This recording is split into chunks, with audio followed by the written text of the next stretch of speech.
자, 두 번째 키워드는 실패한 로비입니다. 이 김기식 금감원장의 논란이 꺼지지 않고 있습니다. 청와대 관계자가 어제 김 원장 출장에 대해서 실패한 로비다라고 했는데 그러면 실질적으로 로비성이 있었다. 피감기관이 로비를 한 것은 맞다. 이렇게 인정한 것으로 봐도 될까요? 예, 김기식 금융감독원장의 처신을 둘러싸고 여야 간에 이것이 큰 지금 쟁점으로 부각을 하고 있어요. 김기식 금융감독원장에 대한 야당의 지적은 크게 네 가지로 볼 수가 있습니다. 우선 첫 번째가 국회의원 시절에 피감기관인 자기가 감사를 하고 있는 그런 대상기관, 이를테면 우리은행, 정권거래소, 또 KF라고 하는 대외경제정책연구소, 네. 이런 피감기관의 돈으로 해외 외유를 갔다라는 게 첫 번째 혐의고요. 두 번째는 그 KF 등의 예산을 이런 외유 갔다 와서 늘려줬다라는 혐의. 네.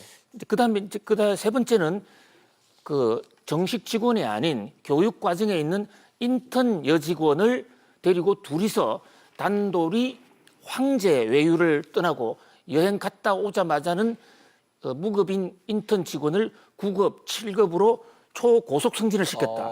또 연구소 운영을 하면서 산하기관을 강제로 등록하게 해서 네. 돈을 벌었다 하는 이런 혐의를 받고 있는데 그중에서 특히 지금 문제가 되는 것이 KF 대외경제정책연구원의 로비를 받아서 여행 다녀온 다음에 예산을 늘려주지 않았느냐 하는 혐의거든요. 예. 여기에 대해서 김기식 원장은 갔다 온 것은 맞다. 해외여행을 갔다 와서 KF 돈 3천만 원을 가지고 갔다 온 것은 맞는데 오히려 갔다 와서 예산을 깎았다. 그러니까 이것은 로비가 아니다.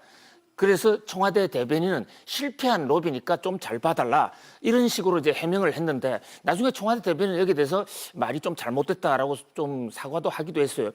그러나 로비의 혐의는 잘못됐건 그 결과가 잘 됐건 잘못됐건 로비 자체로는로서 처벌받는다는 것이 현재 전 세계적인 법 정신이고 실제 관행도 그렇습니다. 실패한 로비라고 해서 처벌받지 않을 수가 없다는 거죠.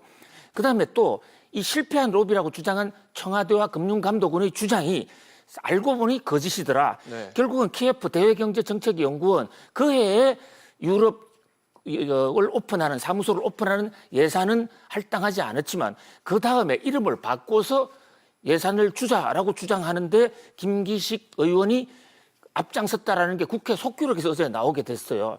그래서 아무튼 이 김기식 원장을 향한 이런 혐의들이 다른 어떤 사안에 비해서 그렇게 엄중하게 중한 것이라고 보기는 어렵습니다만은 국민의 눈높이와 김기식의 눈높이가 다르다라고 지금 이런 얘기가 나올 만도 해요. 그러나 이 자리가 금융감독, 남을 감독하는 자리고 또 김기식 원장이 그동안 부패 척결과 정의 수호에 앞장서 왔던 인물이라는 점에서 기대가 크면 실망이 컸다. 그런 점에서 이런 논란이 벌어지고 있다는 점에서 이 시시비비를 명확히 가려주는 게 좋지 않겠습니까? 김기식 원장은 한 번도 앞에 나타나지 않고 서류 쪽지 한두 장으로 쪽지 해명만 하고 있어요. 그러다 보니까 지금 더 비난의 여론이 커지는 게 아닌가 싶은데 오늘 정권사 직원들과도 처음 만남을 갖게 되는데 이 문제를 명쾌하게 해결하고 하는 것이 오히려 일의 효율을 더 높일 수 있지 않냐 그렇게 세간에서는 요구하고 있습니다.